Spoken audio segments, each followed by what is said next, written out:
Assalamualaikum warahmatullahi wabarakatuh. Perkenalkan, nama saya Widatul Aziziyah dengan NIM J1B02310087 kelas TIP 2. Di sini saya akan mempresentasikan soal serta jawaban dari pengganti UTS Etika Profesi Keteknikan berikut ini.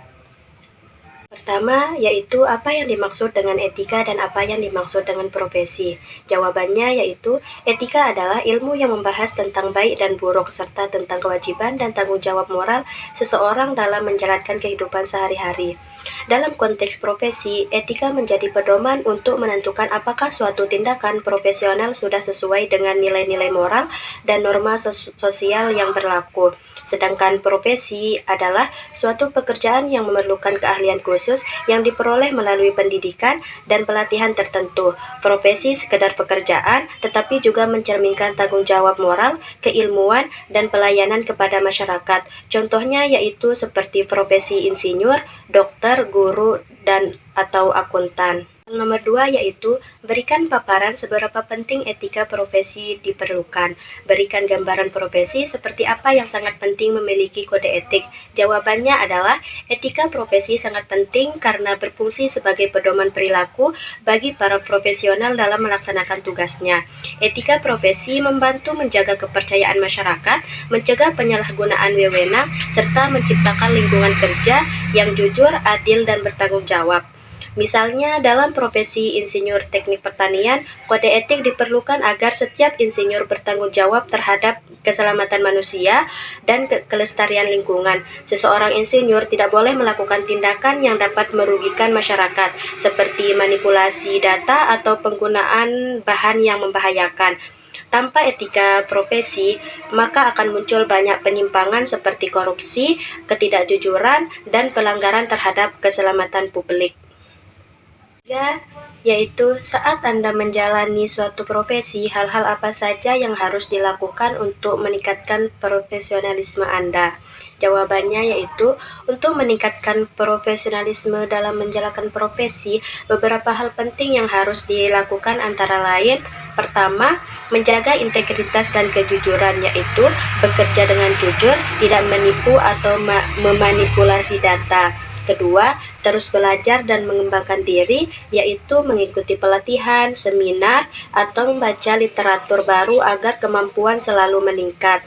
Yang ketiga, bekerja sesuai standar dan prosedur kerja, yaitu tidak asal bekerja, tapi mengikuti aturan teknis dan keselamatan.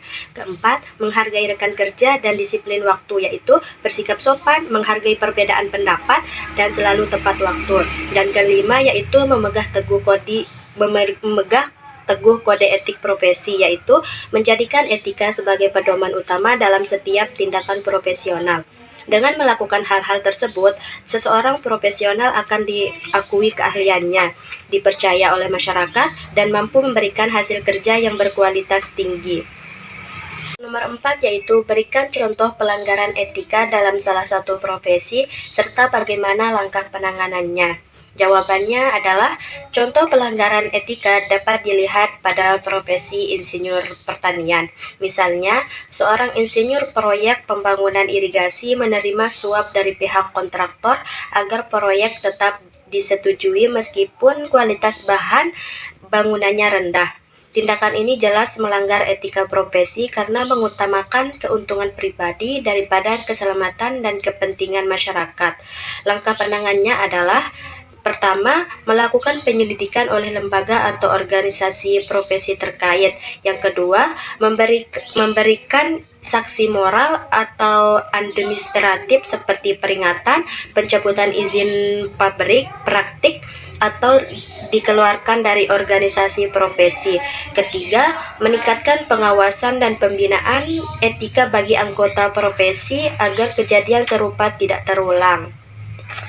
Kesimpulan yaitu, etika profesi menjadi dasar penting dalam membangun kepercayaan masyarakat terhadap setiap profesi. Tanpa etika, keahlian dan ilmu pengetahuan bisa disalahgunakan. Karena itu, setiap profesional harus berkomitmen untuk menjunjung tinggi nilai kejujuran, tanggung jawab, dan integritas dalam setiap pekerjaan yang dilakukan. hanya ini yang dapat saya sampaikan, kurang lebihnya mohon maaf. Wabillahi taufiq wal hidayah. Wassalamualaikum warahmatullahi wabarakatuh. Terima kasih.